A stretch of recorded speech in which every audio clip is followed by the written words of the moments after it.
Hey everybody, Vince August here. It is Thursday, August 6th, and today I'm putting the comedy aside. I need to address certain things, and I'm going to put on my lawyer hat, my former judge hat, to address things that are just not sitting well with me right now. One of the places that I'm going to look at is Los Angeles. Mayor Garcetti came out and said, listen, if we find people are having house parties and are violating the executive order that you can't have these house parties, we're going to shut off electricity and water to those homes. And some people are actually applauding this, saying, yes, good, that's the way it shut it down. No, listen, people, everybody, I know there's a lot of fears out there. I know a lot of people want to go back to normal. But listen, you can't want to do that at the expense of rights and liberties, due process, and everything. That's not the way this works. We don't go straight from punishment to adjudication without having anything in between. We have a constitution in this country that's actually pretty well written for the most part, and if you don't like the way the constitution is written, the laws that have since followed are pretty good. The case holdings that have since followed are pretty good because what they say is, listen, you can issue a summons, you can issue a violation, but you can't issue the punishment at that moment. Okay, nonetheless, if that punishment is taking away essential services. Look, I don't know what the laws are in California, but I can tell you what the laws are in New Jersey. You can't, as a landlord, take away someone's electricity and water for something like non-payment of rent. You have to go through eviction services because those are essential services, nonetheless, in a summer during a pandemic. So you shut off their electricity and water, and when are you going to put it back? At what point do these people during the summer, potentially during a heat wave, now not have their essential services? Where do you get to determine how long that gets cut off? What if someone in there has a health problem? What if someone in there needs certain things that are connected to electricity to sustain life? Then what? Then the city gets sued? Imagine if we started extending that to other places too, because this sets precedent, doesn't it? What if speeding, which is an actual law passed by the legislator and enacted on the books, what if a police officer shows you the radar gun and says, this was your speed? Were you speeding? You say, yeah, actually I was speeding. Okay, well, thank you for admitting it. You're not going to get a ticket. You're not going to have to go to court. I'm going to bring a truck over now that's going to siphon all the gas out of your car and then figure out a way to get home. Because that's tantamount to what this is. We can't go straight from giving people power to executing that power without anything in between. This is really dangerous. Now, all the way across the coast, we have another mayor who's decided to take things into his own hands after the head of his health department quit this week out of nowhere. Mayor Bill de Blasio, who has defunded the police, doesn't want police to stop things like actually rioting and looting. He's saying, listen, let people vent, let people do what they got to do, stand down, okay? You know what? We need less policing. Now, he's going to use police at 19 checkpoints in the city with the murder rate and the shootings skyrocketing in New York. No, that's not where we're going to put police. We're not going to protect those neighborhoods. We're going to put them at 19 checkpoints in the city to stop people coming into the state and ask them questionnaires about whether or not they're coming from hotspots. So the guy who doesn't want to use policing now in this head-scratching moment wants to use police because, yeah, you know, he's trying to protect you from the coronavirus. Not from bullets flying around your neighborhood, not from actual murder, from coronavirus, in case you're coming from a hot spot. And if you answer the questionnaire a certain way, you've got to quarantine for 14 days, even though I really can't enforce it because how am I going to keep you quarantined for 14 days? Look, man, this is, first of all, a complete waste of resources.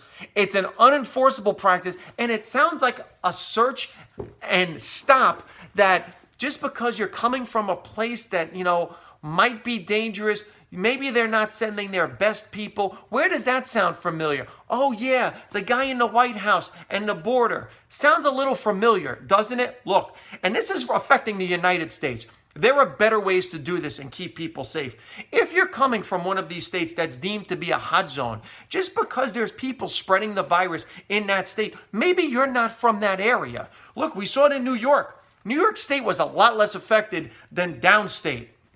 We've seen it in New Jersey and New York. The people that are most affected by this virus, almost half of the deaths in New York and New Jersey were at long-term care facilities because the governors mishandled those facilities. So rather than have someone come in and say, listen, are you from one of these states? Here's what we need you to do. Rite Aids, CVS's, you can get tested anywhere. When you get here, you have 24 hours to get a test. It's not that hard. Within 2 days, you're going to get the results of that test. You've got to report the results of the test. If the person is not positive and within 3 days can show you they're not positive, isn't that better than making somebody try to quarantine for 14 days just because they're from a state that, well, we don't like what the numbers look like from there? Is this really where we want to go? This is the way you treat a virus? I mean, listen, it's one thing to not know about the virus. It's one thing not to know how to handle the virus. It's another thing to take knee-jerk reactions and implement solutions that don't make sense when there are better solutions. Speaking of better solutions, here in New Jersey, there's a gym down in Belmar, New Jersey called Attila's Gym. And I'm sure you guys have seen these two owners all over Fox and CNN. This week, Chris Cuomo, I got to give Chris major props. I give Chris hell when he screws up. I got to give him major props this week. Did a great interview with these two guys and basically showed, hey, listen, we can't use this one-size-fits-all solution to businesses and industries. The owners of this gym have basically showed we have created a safer environment than the long-term care facilities in our own state where our governors were sending people. We have a safer environment in this gym, okay, that includes biotech screenings when you come in, temperature checks, having separation, having people wear masks. We have more safety procedures in place here than you do at Home Depot, supermarkets, or anywhere else. In fact, come look at us. We may be the solution to your problem, rather than immediately dictating to us that we need to be shut down because you're just not there yet. And that's what Governor Murphy says with regards to gyms. We're just not there yet. That's not a scientific answer. These guys have a scientific solution to keeping people safe. No one that has worked out at their gym can be shown to have spread or contaminated anyone with coronavirus. They've done contact, they're getting contact tracing kits at their gym. If they're not breaking the law, if they're not violating any law, how the hell can you punish them? Listen, and this is sensitive to me because I'll show you something right here.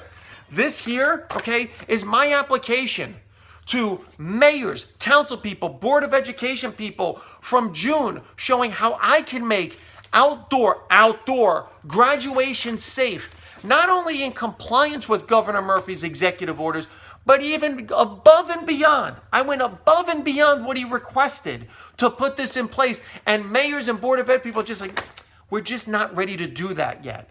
Listen, just not ready to do that yet is not a scientific answer. If we have scientific solutions, if we have people that can actually show us how to do it right, isn't it time to actually listen to those people as opposed to just sit there and say, I'm not there yet, I'm not ready, we don't know how this works, so you know what, no, stay shut down, we'll get to you sooner or later.